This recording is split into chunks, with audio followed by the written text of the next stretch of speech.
विजयादशमी यानी दशहरा जो आश्विन मास के शुक्ल पक्ष की 10वीं तिथि जो विजय का प्रतीक है। विजय जो भगवान श्री राम ने पाई थी रावण पर, वह रावण जो पर्याय है बुराई, अधर्म, अहंकार और पाप का, वह जीत जिसने पाप के साम्राज्य का जड़ से नाश किया। लेकिन क्या बुराई हार गई? पाप का नाश हो गया? क्या रावण वाकई मर गया? युगों से पूरे देश में रावण का पुतला जलाकर दशहरे का त्योहार मनाया जाता है। यदि रावण सालों पहले मारा गया था, तो फिर वह आज भी हमारे बीच जीवित कैसे है? यदि रावण का नाश हो गया था, तो वह कौन है जिसने अभी हाल ही में एक 7 साल के मासूम की बेरहमी से जान लेकर एक मां की गोद ही उजाड़ दी? वह कौन है जो आए दिन हमारी अबोध बच्चियों को अपना शिकार बनाता है? वह कौन है जो हमारी बेटियों को दहेज के लिए मार देता है? वह कौन है जो पैसे और पहचान के दम पर किसी और के हक को मारकर उसकी जगह नौकरी ले लेता है? वह कौन है जो सरकारी पदों का दुरुपयोग करके भ्रष्टाचार को बढ़ावा देता है? वह कौन है जो किसी दुर्घटना में घायल व्यक्ति के दर्द को नजरअंदाज करते हुए घटना का वीडियो बनाना ज्यादा जरूरी समझता है, बजाय उसे अस्पताल ले जाने के?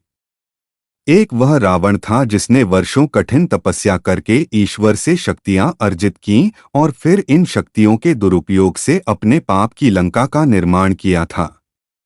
एक आज का रावण है जो पैसे, पद तथा वर्दी रूपी शक्ति अर्जित करके उसके दुरुपयोग से पूरे समाज को ही पाप की लंका में बदल रहा है। क्या यह रावण नहीं है जो आज भी हमारे समाज में जिंदा है? हम बाहर उसका पुतला जलाते हैं, लेकिन अपने भीतर उसे पोषित करते हैं।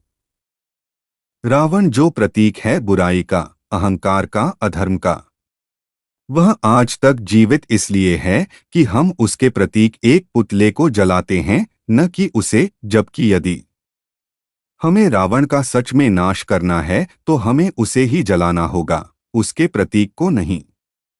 वह रावण जो हमारे ही अंदर है, लालच के रूप में, झूठ बोलने की प्रवृत्ति के रूप में, अहंकार के रूप में, स्वार्थ के रूप में, वासना के रूप में, आलस्य के रूप में, उस शक्ति के रूप में जो आती है पद और पैसे से। ऐसे कितने ही रूप हैं जिनमें छिपकर रावण हमारे ही भीतर रहता है।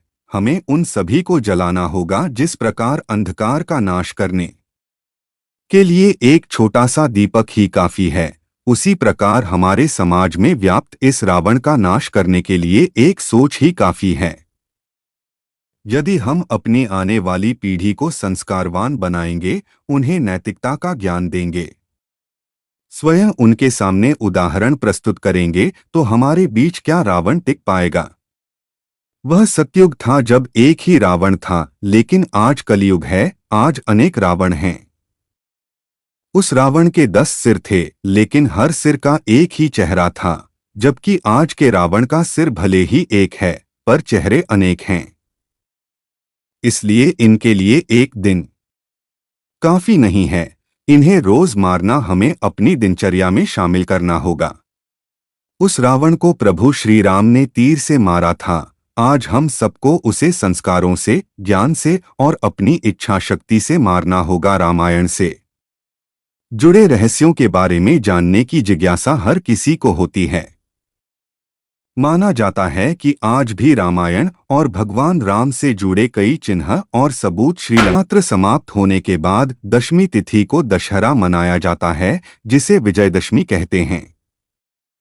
मान्यता है कि दशमी के दिन ही भगवान राम ने रावण का वध किया था। एक रिसर्च में दावा किया गया है कि करीब 50 ऐसे स्थान हैं जिनका संबंध रामायण से है। इस रिसर्च के मुताबिक एक पहाड़ी में बनी गुफा में आज भी रावण का शव सुरक्षित है। यह गुफा श्रीलंका के रैगला के घने जंगलों में स्थित है। बताया जाता है कि भगवान श्री राम के हाथों रावण के वध को 10,000 साल से भी ज्यादा हो गए हैं।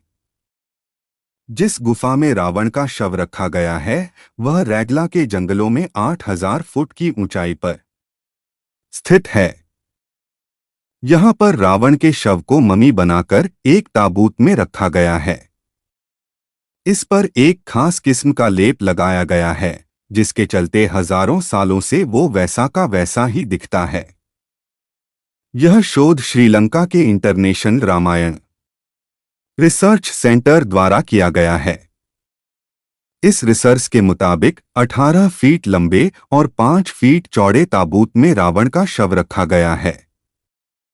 यह भी कहा जाता है कि इस ताबूत के नीचे रावण का बेशकीमती खजाना है। इस खजाने की रखवाली एक भयंकर नाग और कई खूंखार जानवर करते हैं। मान्यता है कि जब भगवान श्री राम ने रावण का वध किया था, उन्होंने उसके शव को विभीषण को अंतिम संस्कार के लिए सौंप दिया था। लेकिन विभीषण ने राजगद्दी संभालने की जल्दी में रावण का अंतिम संस्कार नहीं किया और शव वैसे ही छोड़ दिया। कहा जाता है कि इसके बाद रावण के शव को नागकुल के लोग अपने साथ लेकर चले, क्योंकि उन लोगों को विश्वास था कि रावण की मौत क्षणिक है, वह फिर जिंदा हो जाएगा। लेकिन ऐसा हुआ नहीं। इसके बाद उन्होंने रावण के शव को ममी बना दिया ताकि सालों तक सुरक्षित रहे। रिसर्च में यह भी दावा किया गया है कि रावण की अशोक वाटिका कहाँ थी और उसका पुष्पक विमान कहाँ उतरता था। इसके अलावा भगवान हनुमान के पैरों के निशान भी खोजने का दावा किया गया है। लेकिन इन सभी चीजों की प्रामाणिकता अभी तक सिद्ध नहीं हो पाई है।